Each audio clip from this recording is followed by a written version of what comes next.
Hi, I'm John Dwoskin, and thank you for taking time to listen to and or read As Headwinds Blow, Build Wisely, my recent blog. So the U.S. economy has brought a lot of prosperity to many people in the business community. We've all seen it. And as a result, a majority of businesses and industries have enjoyed significant growth and prosperity. All good things, unfortunately, come to an end. I don't say this to be a buzzkill, but the same holds true in business. Markets, we all know, are cyclical. Sometimes we forget, but they are. And it's important to adopt or readapt fundamental practices moving forward to adjust to market fluctuations. So be prepared for shifts in the marketplace by looking into the future 6 months, 18 months, 2 years, or even 3 years from today. So, although market conditions are great for most business people, we always need to remain realistic because conditions might not be as strong a year or two from now. So, it's important to make decisions that aren't too big, that aren't too small, and take in consideration a macro view of what your specific market will look like in 12, 24, or 36 months.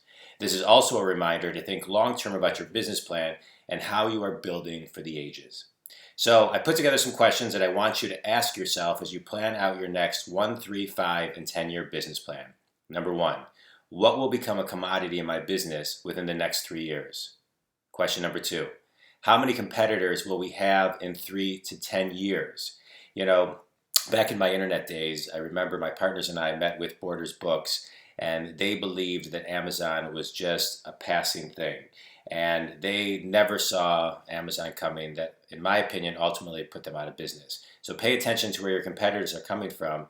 And in my last question, which we'll get to, you need to really understand what your competitors are going to look like because of the technology that hasn't even been created yet. What other factors going on in the industry and the world will affect my business in the near and long-term future? Next question, am I working enough on my business versus in my business to make sure that I am ahead of real time and growing strategically? It's very common that we get stuck in the minutia and the daily grind of admin, working in the business, where we need to learn how to delegate most of that and focus on the one or two things that we do best to grow the business, working on the business. And lastly, which I think is a very critical question, is what will my business and industry look like due to technology within the next 1, 3, and 5 years? So that's a really good question to sit with, pay attention to what's going on in the industry and technology in general so you can be ahead of that curve. Here's a story about the lives that we build as we continue to reflect on those questions and use those questions as we build the next phase of our business and as we grow. It's called The Retiring Carpenter. So I want to read it to you. An elderly carpenter was due to retire. He told his employer of his plans to leave the business and start a life of leisure with his wife and extended family. He would miss the money, but the time was right to hang up his hammer. His boss was disappointed as the carpenter had been a loyal and diligent worker for many years, so he was sad to see him go. He asked for one last favor, requesting the carpenter could build one last house before retiring. The tradesman agreed, but it was soon clear that his heart wasn't in it. He took shortcuts, used inferior materials, and put in half-hearted effort. In the end, the final product was well short of his usual standards, a disappointing way to end his career. When the job was finished, the employer came to inspect the work. After taking a look around, the employer handed the keys to the carpenter and said, "This is your house. I give this as a gift to you." The carpenter was shocked and embarrassed. If only he had known, he would have made sure that everything was perfect. If he had known the consequences, he would have demanded excellence from himself. Business people are not that different than the retiring carpenter. We go about our business working as we see fit, some with passion, some with caring, some with excellence, some with low standards, some with diligence, and some without effort.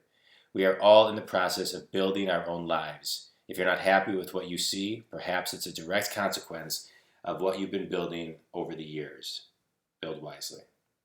So make sure that you're always taking executive time each week to reflect on how you are building. Do it each week, do it each quarter, do it annually, and plan your business so you have your pulse on the finger of your business plan for today and tomorrow's changes.